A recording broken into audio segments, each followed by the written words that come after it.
रहता हूँ। रेगुलर नहीं पीते? रेगुलर नहीं पीते रोज? नहीं नहीं, अगर इच्छा होता है पीता हूँ, इच्छा होता है हफ्तों छोड़ देता हूँ। चलो अच्छा है, ये बात अच्छी है। फिर धीरे धीरे और भी छोड़ देना मैया भैया, ठीक है? ठीक है, बोलो गुरु जी राधे राधे बोलो। चलो अब तुम राधे राधे बोलना, पत्नी को मारना मत है, अब नहीं मारना। वहां ले जाओ, कहाँ गए भैया चश्मा वाली मैया?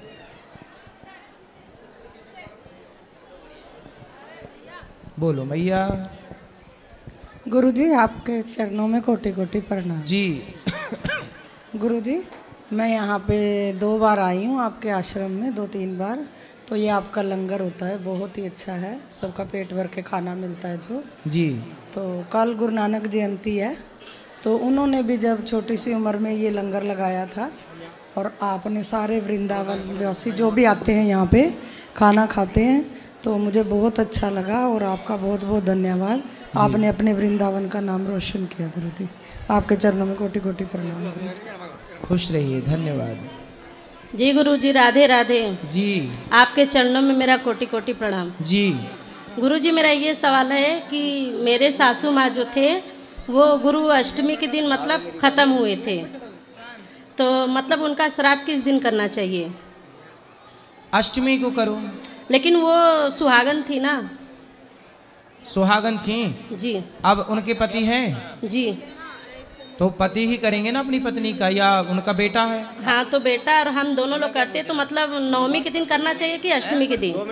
अंतिम संस्कार आग कब लगाई चिता पे? अष्टमी के दिन ही, मतलब 2 बजे खत्म हुए थे और 7 बजे तक आग लग गई थी। हाँ तो फिर वही तिथि मानी जाएगी, अष्टमी दिन। अष्टमी। और गुरुजी दूसरा प्रश्न है कि कोई बोलता है लड्डू गोपाल को गंगा जल से नहीं नहलाना चाहिए। कौन बोला?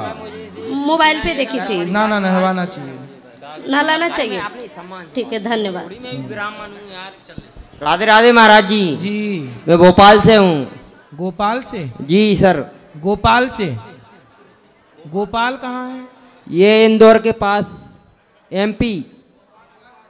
भोपाल की गोपाल? भोपाल। बोलो। महाराज जी मुझे 7 साल हो गई वृंदावन में, घर से भागे। भाग गए? मेरी भाभी बोलती है मेरी माँ ने जमीन 5 बीघा है मेरे नाम कर दी। भाभी बोलती है हमारे नाम कर दो, ऐसा कर दें क्या? मेरी शादी नहीं हुई, भैया की हो गई। तो आप काहे नहीं कर रहे हो शादी? मैं नहीं करूँगा। क्यों? वो कोई समस्या है। राधे राधे महाराज। आप में कोई समस्या है? जी। तो आप शादी नहीं कर पाओगे? जी महाराज जी। तो आपका मन है शादी करने का? नहीं। तो आप क्या आप करोगे फिर?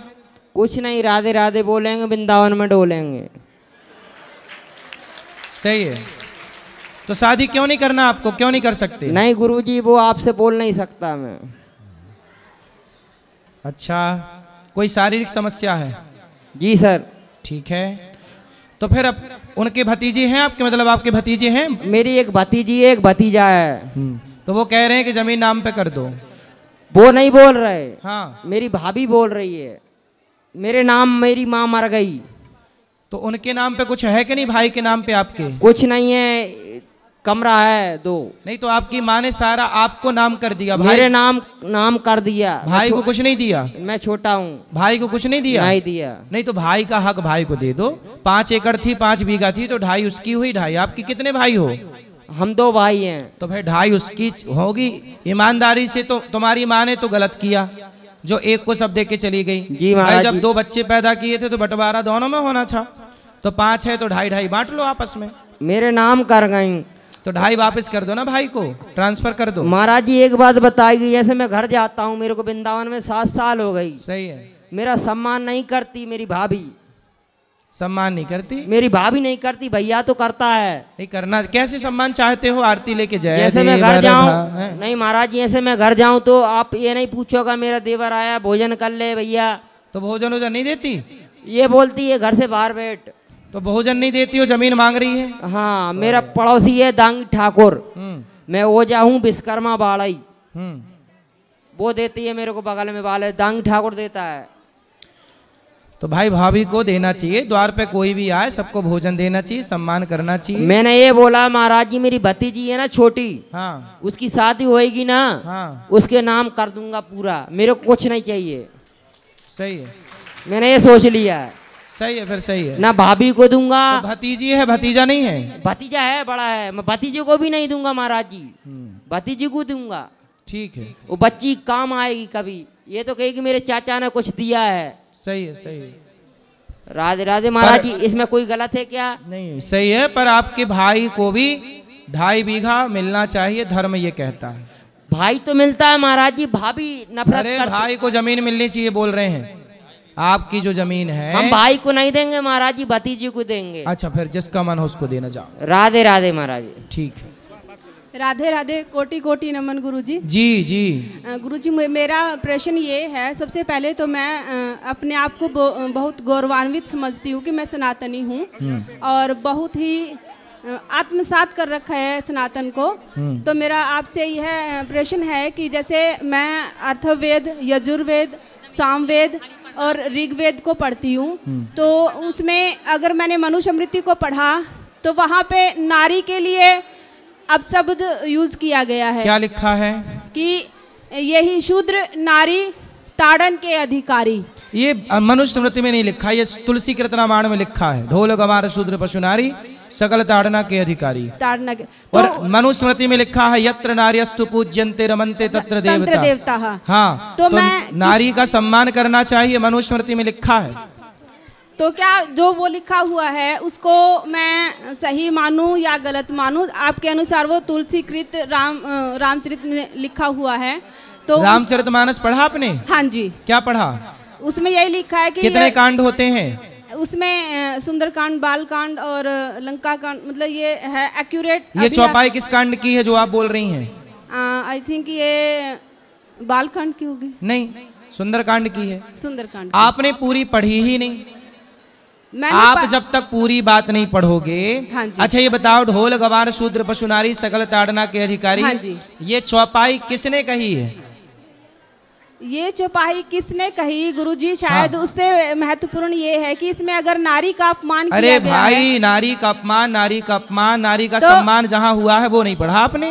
नहीं, अब रामचरितमानस में रावण ने जो कहा वो भी लिखा है। हाँ जी। मेघनाथ ने जो कहा वो भी लिखा है। हाँ जी। तो क्या उनकी लिखी हुई बातें, उनके द्वारा कही बातें आप प्रमाण मान लोगी? नहीं। फिर तो प्रसंग क्या कहता है? किस प्रसंग की चौपाई है? क्या वहाँ प्रसंग चल रहा है? किस संदर्भ में बात कही जा रही है? क्या पूरा विषय समझना आपकी जिम्मेदारी नहीं थी? गुरुजी, मैं क्षमा चाहूंगी। कहाँ से हो आप? मैं पानीपत, हरियाणा से। सुनो, ताड़ना शब्द का अर्थ क्या होता है? ताड़ना प्रताड़ित करना किसी को। नहीं, पहले ये बताओ, रामचरितमानस किस भाषा में लिखी गई है? संस्कृत में। नहीं, अवधी भाषा में लिखी गई है। अवधी। आपको कुछ भी नहीं अध्ययन है उसका और आरोप लगाने आ गई आप? नहीं, आरोप नहीं लगा रही हूँ गुरुजी, मैं उसका व्याख्यान पूछ रही हूँ। मैं आपको व्याख्यान सुना रहा हूँ। हाँ जी। सन मतलब क्या होता है? क्या सर? सन मतलब? सन का मतलब पीरियड ऑफ टाइम्स। सन मतलब सूर्य होता है। सन सूर्य। सन मतलब बेटा भी होता है। हाँ जी। बोलो हाँ। हाँ जी सर। सन मतलब सूर्य भी है और सन मतलब हाँ, पुत्र भी है। पुत्र भी है।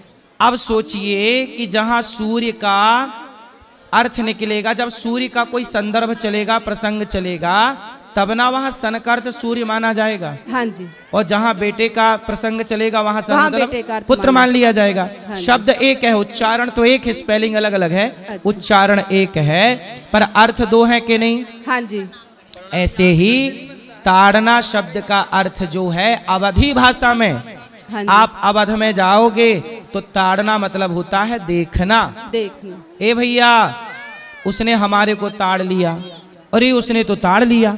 ताड़ लिया मतलब देख लिया, ताड़ लिया मतलब मारना नहीं है। वहां मारना अर्थ नहीं है, वहां देखना अर्थ है कि ढोल गवार शूद्र पशु नारी सकल ताड़ना के अधिकारी। नारी को देखते रहो। आपका पति है? हाँ जी। पति से कहना कि पत्नी को ही देखना, पड़ोसन को ना देखना। नहीं, वो ऐसे नहीं है पंडित। नहीं, हम बता रहे हैं, जैसे आपने आरोप लगा दिया ना। हाँ जी। ऐसे ही है कि पूरी बात समझे बिना कुछ भी नहीं होता। आरोप सुनो, नहीं था। पहले पूरा सुन लो मेरी माँ, सुन लो। ये बताओ कि ताड़ना शब्द का अर्थ क्या समझ में आया आपको? आपने ताड़ना का कहा है कि देखना। जब राम जी मारीच को मारने गए तो राम जी लक्ष्मण जी को बोल के गए कि सीता को आप देखते रहना। देखते रहना। और जैसे ही लक्ष्मण जी गए, सीता मैया को अकेला पाया, हाँ जी, तो रावण ले गया कि नहीं? हाँ जी। इसलिए पिता देखता रहे बेटी को, जब बेटी का हो जाए ब्याह तो पति देखता रहे पत्नी को, और किसी कारणवश पति भगवान के घर चला जाए तो पुत्र देखता रहे माँ को। नारी किसी की देख रेख में रहेगी तो ज्यादा सुखी और सुरक्षित रहेगी। बिल्कुल। तो यही बात कही गई है कि देख रेख में रखना है, वहां देखना अर्थ है, ना कि मारना। अब बताओ। शुक्रिया गुरुजी, ये मेरा संशय दूर हुआ।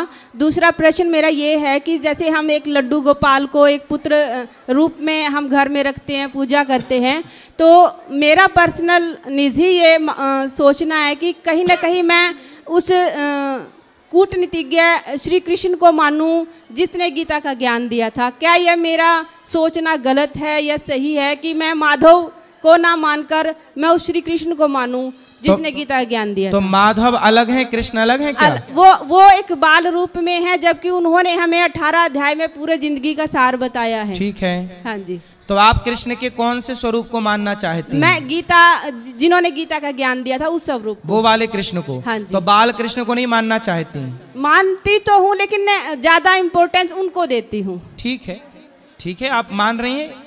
भगवान कृष्ण के किसी भी कालखंड को आप मान रहे हैं, कोई भी छवि को स्वीकार कर रहे हैं, वो सही है। और गुरुजी एक मेरा मतलब, जैसे मैं आपकी वीडियोस देखती हूँ, बहुत सारी देखती हूँ, जो भी आती है वो देखती हूँ, तो उसमें आप प्रेफरेंस हस्बैंड को देते हो, पति को देते हो, और पत्नी को लोअर रखते हो। तो मुझे लगता है कि ये दोनों शायद, जैसे आपका वक्तव्य था अभी कि यत्र नार्यतु पूजन्ते रमन्ते तत्र देवता। सही है। ठीक है, तो आप इनको इक्वल लेके नहीं चलते, आप डिफरेंस रखते हो कि पति बड़ा है, परमेश्वर है, पत्नी जो है वो नीचे। ना।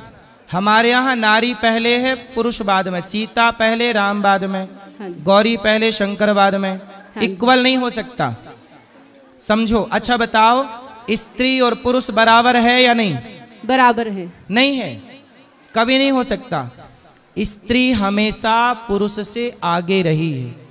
इस संसार को जब बनाया गया तो पहले इस संसार में पुरुष आया कि स्त्री आई? ये तो संशय आप ही दूर करिए। पहले स्त्री आई। हाँ जी। इसलिए संसार में पहले स्त्री आई, इसलिए स्त्री बड़ी है, इसलिए पहला सम्मान स्त्री का। सीता पहले, राम बाद में। त्वमेव माता च पिता त्वमेव, माता पहले, पिता बाद में।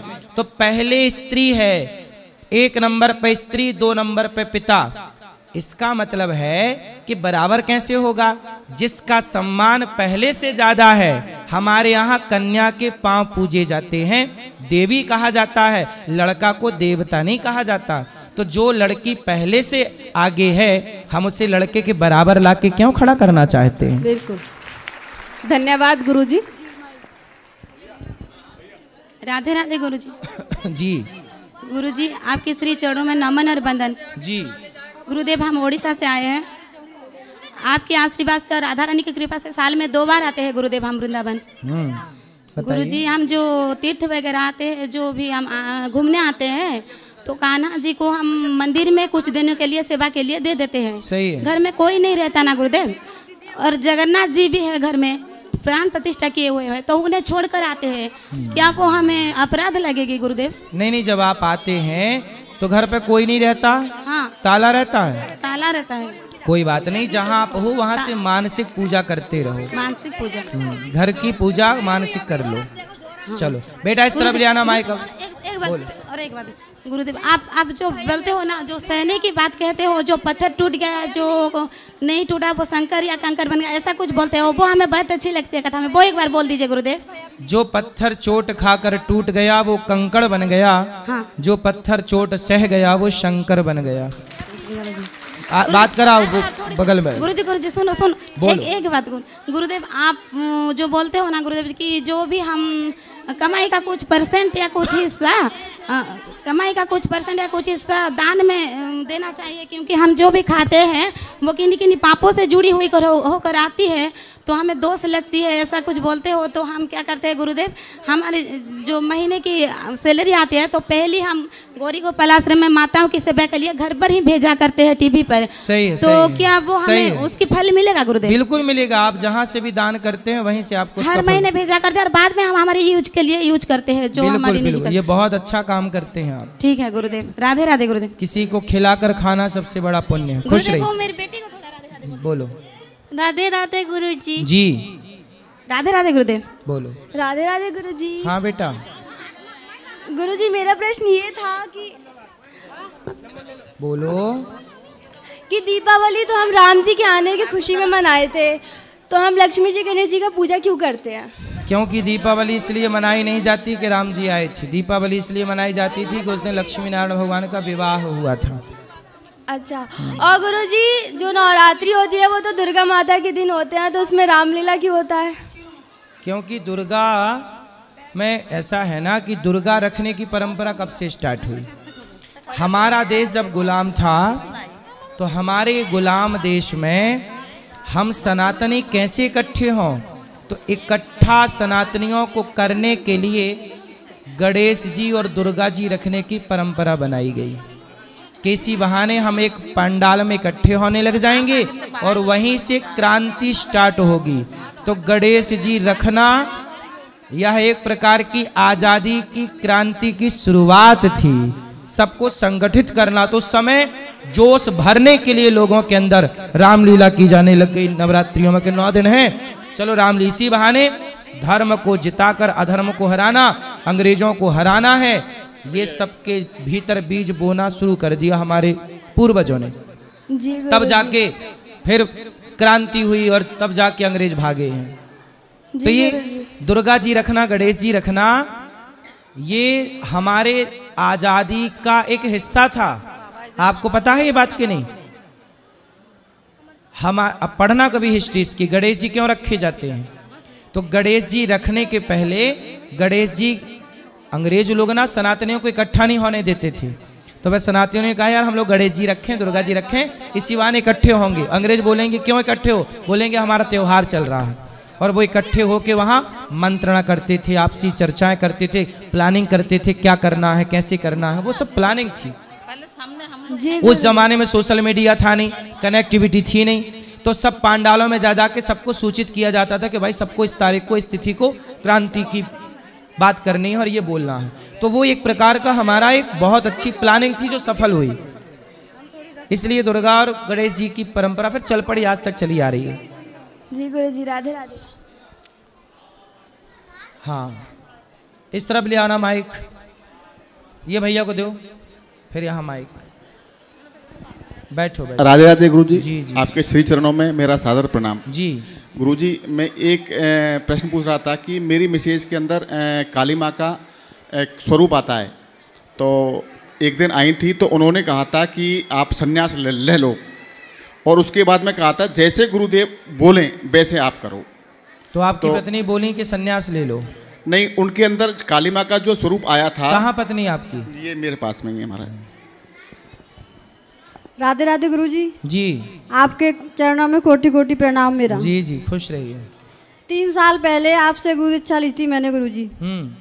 जब से मुझे पूजा पाठ करना कुछ भी नहीं आता गुरुजी, कुछ भी नहीं जानती हूँ मैं। बस मैं आपके बताए हुए मार्ग पर चलती हूँ, बस भागवत सुनती हूँ। आप 3 साल बाद आज देख रही हूँ मैं आपको। आप जो कहते हैं भागवत में वही सुन के वही उसी रास्ते पे चलने की कोशिश करती हूँ मैं। तो पति को काहे कह रही हो कि संन्यास ले लो? गुरुजी, मेरा मन ही ऐसा हो गया कि बिल्कुल सांसारिक चीज़ों से हटना चाहता है बिल्कुल। तो आप खुद कह रही हो कि पति संन्यास ले लें, इनका मन है संन्यास लेने का? मेरा मन है गुरुजी कि पति संन्यास ले लें। नहीं है मेरा।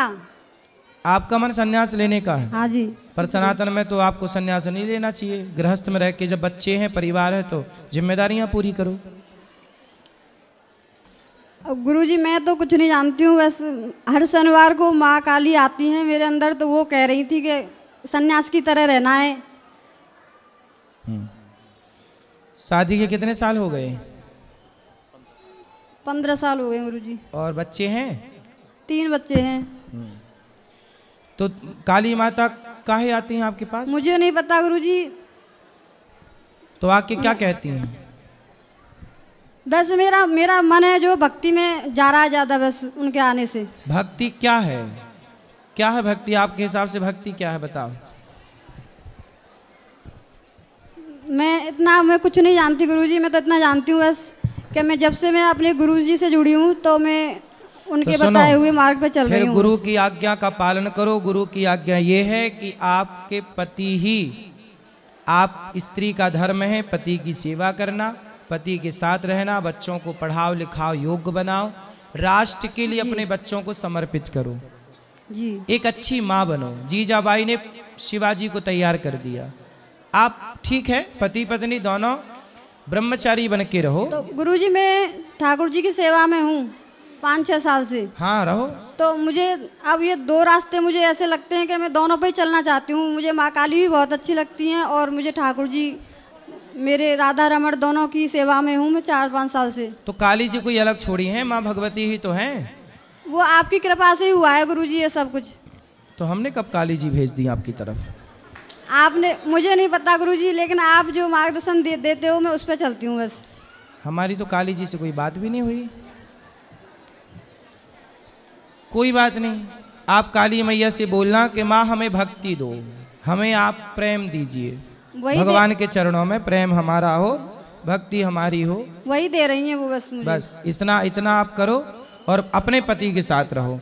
अपने मैं पति को छोड़ना नहीं चाह रही, ना बच्चों को छोड़ना चाह रही, वैसे एक सन्यासी की तरह रहना चाह रही हूँ मैं नहीं, सन्यासी की तरह क्या है? देखो, पराये पुरुष को ना देखने वाली हर नारी सन्यासी की तरह ही रह रही है गृहस्थ में। पराई नारी को ना देखने वाला पुरुष ही साधु है। जो अपने पति पत्नी में खुश है वो सब साधु ही है और वो सब ब्रह्मचारी हैं। पराई को देखना, पराये को देखना पाप है ना। पति पत्नी में साथ में रहना ये कोई पाप नहीं है और ये भक्ति में कोई बाधा भी नहीं है। इससे कोई भक्ति ना खंडित होती ना कोई दिक्कत जाती। पति पत्नी तो साथ में वो नहीं रहेंगे, कौन रहेगा? इसलिए पति पत्नी एक दूसरे का सहारा है और दोनों मिलके भक्ति करो, दोनों मिलके ईश्वर की राधा कृष्ण अलग अलग थोड़ी रहते हैं। जब हमारे आराध्य साथ में है, गौरी शंकर अलग अलग थोड़ी रहते हैं। जब हमारे आराध्य साथ में है तो हम क्यों ना साथ में रहें? कुछ रिश्ते ऐसे होते हैं गुरुजी जहाँ पे जाना उचित नहीं होता। हाँ मत जाओ, परिवार में सब जगह मत जाओ। मैं ये नहीं कह रही कि मैं सभी जिम्मेदारियों से पीछा छुड़ाना चाह रही हूँ। मैं इनके साथ ही रहूंगी।